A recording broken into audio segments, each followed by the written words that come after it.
Keempat negara ini sedang bersiap memperebutkan tiket menuju final Piala Dunia 2026. Namun kali ini kita tidak akan membahas statistik pemain, strategi pelatih, ataupun prediksi skor. Di luar lapangan hijau, tim nasional Prancis, lalu Inggris, kemudian Spanyol dan Argentina ternyata juga memiliki persaingan yang tak kalah menarik, yaitu soal kuliner. Masing-masing negara memiliki hidangan yang bukan hanya terkenal di negaranya sendiri, tetapi juga telah mendunia. Mulai dari croissant yang identik dengan Prancis, fish and chips dari Inggris, paella dari Spanyol, hingga asado, tradisi memanggang daging yang telah menjadi bagian menarik dari budaya Argentina. Kuliner bukan sebatas soal rasa. Makanan mampu menjadi identitas sebuah bangsa, menarik jutaan wisatawan, bahkan menggerakkan roda perekonomian. Menurut Organisasi Pariwisata Dunia Perserikatan Bangsa-Bangsa atau UN Tourism, pengalaman mencicipi makanan lokal kini menjadi salah satu alasan utama wisatawan memilih destinasi liburan. Tak heran jika banyak negara menjadikan kuliner sebagai bagian penting dalam promosi pariwisata mereka. Lalu jika keempat semifinalis Piala Dunia edisi ini dipertandingkan bukan di stadion, melainkan di atas meja makan, negara mana yang paling layak disebut sebagai rajanya kuliner? Mari kita mulai dari Prancis. Bagi banyak orang, negara ini identik dengan kota Paris, Menara Eiffel, dan rumah mode mewah. Namun di balik itu, negara ini juga dikenal sebagai salah satu pusat gastronomi dunia. Bahkan pada tahun 2010, gastronomi Prancis resmi masuk dalam daftar warisan budaya tak benda UNESCO. Pengakuan tersebut bukan diberikan kepada satu jenis makanan, melainkan kepada tradisi makan masyarakat Prancis yang mengutamakan kualitas bahan, teknik memasak, penyajian, hingga kebersamaan saat menikmati hidangan. Ketika berbicara tentang kuliner Prancis, croissant memang menjadi salah satu ikon paling populer. Meski memiliki akar sejarah dari Austria, roti berlapis mentega ini berkembang di Prancis hingga menjadi simbol sarapan yang dikenal hampir di seluruh dunia. Selain itu ada baguettes, roti panjang berkulit renyah yang begitu melekat dengan kehidupan sehari-hari. Hingga pada tahun 2022 juga diakui UNESCO sebagai warisan budaya tak benda. Besarnya pengaruh kuliner Prancis juga terlihat dari lahirnya Michelin Guide, panduan restoran paling bergengsi di dunia yang pertama kali diterbitkan oleh perusahaan ban Michelin pada tahun 1900. Hingga kini, bintang Michelin masih menjadi standar tertinggi yang diimpikan para koki dan restoran di berbagai negara. Jadi, jika sepak bola menjadi kebanggaan Prancis di atas lapangan, maka di dunia kuliner, negara ini telah lebih dulu mencetak sejarah selama ratusan tahun. Namun, apakah keunggulan Prancis cukup untuk mengalahkan cita rasa khas dari Inggris, Spanyol, dan Argentina? Kita akan membahasnya di bagian berikutnya.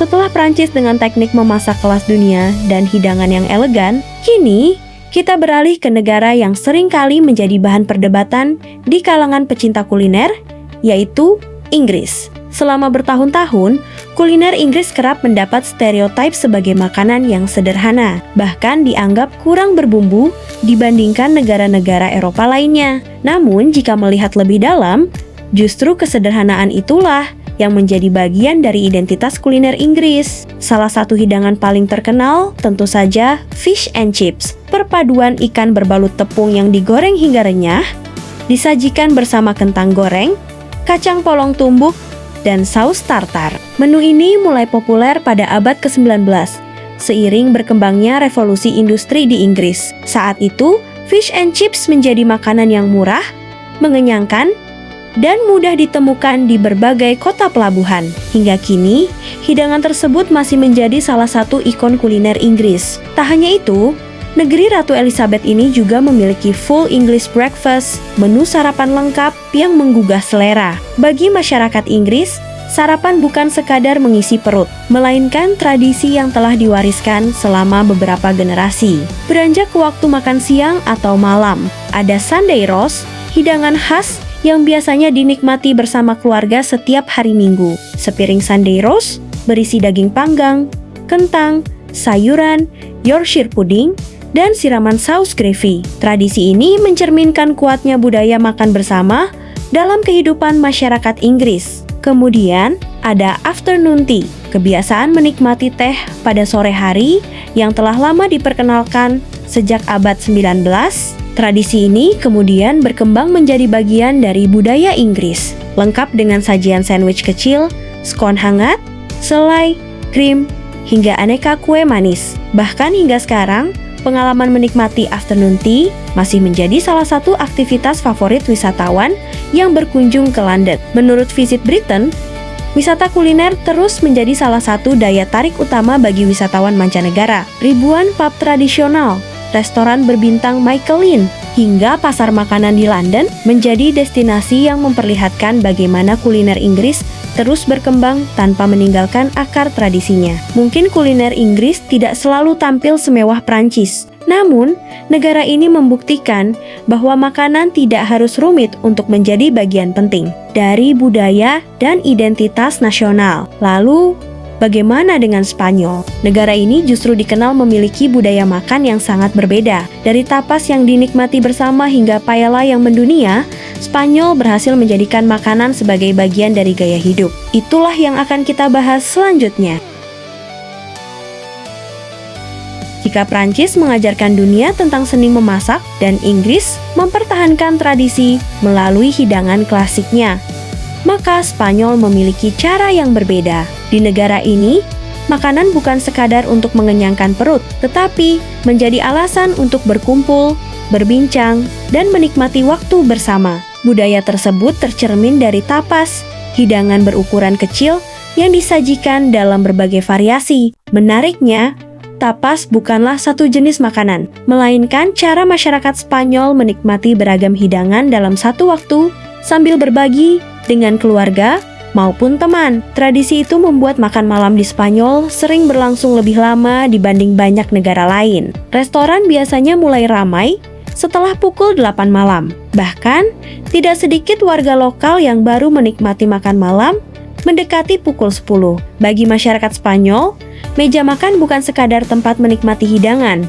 tetapi ruang untuk mempererat hubungan sosial. Berbicara tentang kuliner Spanyol, tentu tidak lengkap tanpa menyebut paella. Hidangan nasi yang berasal dari Valencia ini awalnya dimasak oleh para petani menggunakan bahan-bahan yang tersedia di sekitar mereka. Seiring waktu, paella berkembang menjadi salah satu makanan paling terkenal dari Spanyol, dengan berbagai variasi, mulai dari seafood, ayam, kelinci, hingga sayuran. Bagi pencinta makanan manis, ada churros con chocolate. Ini adalah camilan berupa adonan goreng yang disajikan bersama coklat panas kental. Hidangan sederhana ini menjadi menu favorit, terutama saat sarapan atau menjelang malam. Kekuatan kuliner Spanyol tidak hanya berasal dari resep tradisionalnya, tetapi juga dari inovasi para kokinya. Nama seperti Ferran Adrià membawa Spanyol ke panggung kuliner dunia melalui restoran legendaris El Bulli, yang beberapa kali dinobatkan sebagai restoran terbaik di dunia. Teknik memasak modern yang diperkenalkan Ferran Adrià menginspirasi banyak chef dan mengubah cara dunia memandang gastronomi. Spanyol secara konsisten menjadi salah satu negara yang paling banyak dikunjungi wisatawan internasional. Kuliner menjadi salah satu alasan utama, karena wisatawan tidak hanya datang untuk menikmati pantai atau arsitektur, tetapi juga ingin merasakan pengalaman makan yang menjadi bagian dari budaya masyarakatnya. Melalui perpaduan resep yang turun-temurun, tradisi makan bersama, dan inovasi kelas dunia, Spanyol berhasil menjadikan kuliner sebagai salah satu identitas nasional yang paling dikenal di dunia. Namun, masih ada satu negara yang tidak boleh diremehkan. Jika Prancis terkenal dengan teknik memasaknya, Inggris dengan tradisinya, dan Spanyol dengan budaya berbagi makanan, maka Argentina memiliki sesuatu yang mungkin sulit ditandingi negara lain, yaitu kecintaannya terhadap daging. Dan di sanalah kisah kuliner Argentina dimulai. Jika Prancis dikenal lewat teknik memasaknya, Inggris dengan tradisi klasiknya, dan Spanyol melalui budaya makan bersama, maka Argentina memiliki identitas yang sangat berbeda. Negara di Amerika Selatan ini dikenal sebagai salah satu surga bagi para pencinta daging sapi. Argentina merupakan salah satu negara dengan populasi sapi terbesar di dunia. Hamparan padang rumput pampas yang luas menghasilkan daging sapi berkualitas tinggi dengan cita rasa yang telah diakui secara internasional. Kondisi alam inilah yang membentuk budaya kuliner Argentina selama ratusan tahun. Saat berbicara tentang makanan khas Argentina, nama pertama yang hampir selalu muncul adalah asado. Bagi masyarakat Argentina, asado bukan sekadar daging yang dipanggang di atas bara api. Asado adalah tradisi yang mempertemukan keluarga, teman, dan tetangga dalam satu meja. Proses memanggangnya pun dilakukan perlahan agar cita rasa daging tetap terjaga. Di banyak rumah,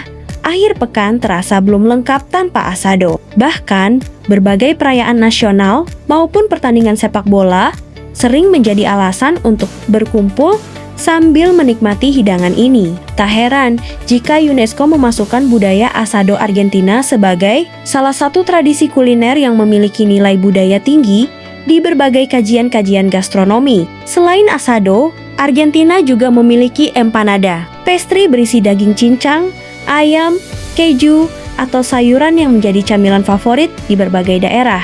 Setiap provinsi bahkan memiliki resep empanada dengan ciri khasnya masing-masing. Bagi pencinta makanan manis, Argentina dikenal sebagai salah satu negara dengan konsumsi dulce de leche tertinggi di dunia. Krim karamel berbahan dasar susu ini digunakan dalam berbagai makanan penutup, mulai dari kue, es krim, biskuit berlapis yang menjadi salah satu oleh-oleh paling populer dari Argentina. Tak hanya makanannya, Argentina juga dikenal sebagai produsen anggur kelas dunia. Wilayah Mendoza menjadi sentra produksi Malbec, varietas anggur yang membawa nama Argentina semakin dikenal di pasar internasional dan menjadi pasangan sempurna untuk menikmati steak yang khas dari negara tersebut. Menurut World Tourism Organization, wisata kuliner menjadi salah satu daya tarik utama Argentina. Ribuan wisatawan datang setiap tahun untuk menikmati pengalaman mencicipi daging sapi premium langsung dari negara asalnya. Kuliner Argentina mungkin tidak sebanyak Prancis ataupun seberagam Spanyol, namun negara ini berhasil membangun reputasi yang sangat kuat melalui kualitas bahan baku dan tradisi memasak yang tetap dipertahankan hingga sekarang. 4 semifinalis Piala Dunia, 4 negara, 4 budaya, dan 4 cara berbeda dalam memaknai makanan. Prancis mengajarkan bahwa kuliner adalah seni yang diwariskan lintas generasi. Inggris membuktikan bahwa hidangan sederhana mampu bertahan karena tradisi. Spanyol menjadikan meja makan sebagai ruang untuk berbagi cerita dan kebersamaan. Sementara Argentina menunjukkan bahwa kualitas bahan baku dan tradisi memanggang mampu menjadi identitas sebuah bangsa. Menariknya, seluruh hidangan tersebut tidak hanya dinikmati oleh masyarakat lokal. Makanan-makanan ini telah melintasi batas negara, membuka restoran di berbagai belahan dunia, menarik jutaan wisatawan, dan menjadi bagian dari diplomasi budaya yang memperkenalkan identitas masing-masing negara. Mungkin itulah alasan mengapa kuliner selalu menjadi pengalaman pertama yang dicari ketika seseorang berkunjung ke negara baru. Lewat satu suapan, kita bisa mengenal sejarah, budaya, tradisi, bahkan karakter masyarakat yang tinggal di sana. Jadi, ketika Piala Dunia edisi kali ini mempertemukan Prancis, Inggris, Spanyol, dan Argentina di lapangan hijau, persaingan mereka ternyata sudah berlangsung jauh sebelum peluit pertama dibunyikan. Bukan melalui jumlah gol ataupun penguasaan bola, melainkan melalui cita rasa yang telah mereka wariskan kepada dunia selama ratusan tahun. Lalu, jika suatu hari kamu memiliki kesempatan mengunjungi keempat negara tersebut, kuliner mana yang akan menjadi tujuan pertamamu? Tulis jawabanmu di kolom komentar. Jangan lupa subscribe Infoza untuk menikmati sisi lain dari berbagai peristiwa dunia. Karena di balik setiap berita besar, selalu ada cerita menarik yang layak untuk dijelajahi.